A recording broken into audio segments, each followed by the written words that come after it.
All right, an upcoming book reveals that our 80-year-old commander-in-chief has told his staff the job is wearing him down. Author Franklin Foer writes in his new book, The Last Politician, quote, Biden's advanced years were a hindrance, depriving him of the energy to cast a robust public presence or the ability to easily conjure a name. In private, he would occasionally admit that he felt tired. He also felt, apparently, that the staff was treating him like a toddler.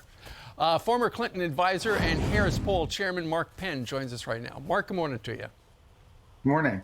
Well, you know, the I'm tired business kind of fits in with these national opinion polls that show a gigantic majority of Americans feel like he's just too old for the job.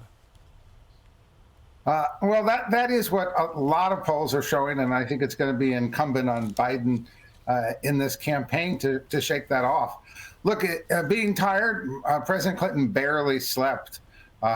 He was tired most of the time, particularly during impeachment. So I didn't know that was much of a shocking revelation to me. Yeah.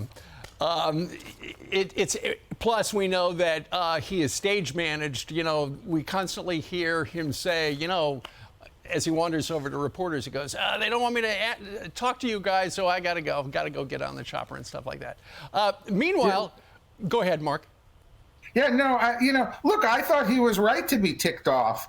You know, President Clinton would make mistakes, and we'd go to President Clinton and we'd say, you know, we think maybe we should correct this. We'd never just do it without consulting the president. So if I was with him on that one, he was right to be ticked off. And that's stepping over the line when it comes to staff. Yeah. There's an interesting Wall Street Journal article that came out in the last week or so that said that the race for 2028 is already heating up, and there are a bunch of Democratic governors who are kind of queuing up behind Kamala Harris because obviously they don't want to cede the stage to her.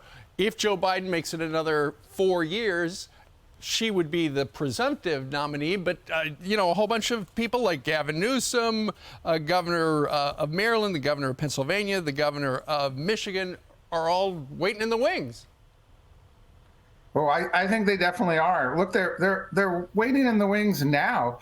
Look, 6 months ago, I didn't think the Democrats would consolidate around Biden, but they did. I mean, he is scoring much higher points in the Democratic primary than Trump is in the Republican primary. And I think there are a lot of potential new candidates that, if things go as the Democrats would like, Biden re-election, yeah, there'll be an open primary. But remember, in the end, the vice presidents have almost always gotten the nomination from Mondale on in the Democratic side because you've got all the institutional advantages. But you're right. I think there'll be a big primary in 2028, just the way it is. Yesterday, the president of the United States was talking about a governor, but the governor was a Republican, and the governor was Ron DeSantis, and said he's doing a good job down there, and he trusts him. Watch this, Mark. I know that sounds strange, especially how the nature of politics today. But, you know, I was down there when the last major storm. I spent a lot of time with him, walking from village to from community to community, making sure he had what he needed to get it done. I think he trusts my judgment and my desire to help, and I trust him to be able to suggest that this is not about politics, it's about taking care of the people of the state. That's something we don't hear very often anymore. You know, there's a possibility it could be Ron DeSantis versus Joe Biden in 2024. And here's Joe Biden saying, yeah, when it comes to this kind of stuff, I trust him. Well, look, I'm glad to see an ounce of bipartisanship and reaching over. I thought during the pandemic, I would have liked to have seen more Republicans and Democrats praising each other, because that's the way Americans should be during a crisis like this. And I think DeSantis has done a good job. He's been very strictly apolitical in what he's been doing. I think he showed kind of why he gets reelected in Florida by the way he handled the hurricane so far. I think this is going to help him a lot in this presidential primary, because he's showing his stuff.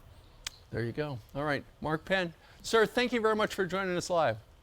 I'm Steve Ducey. I'm Brian Kilmeade. And I'm Ainsley Earhart. And click here to subscribe to the Fox News YouTube page to catch our hottest interviews and most compelling analysis.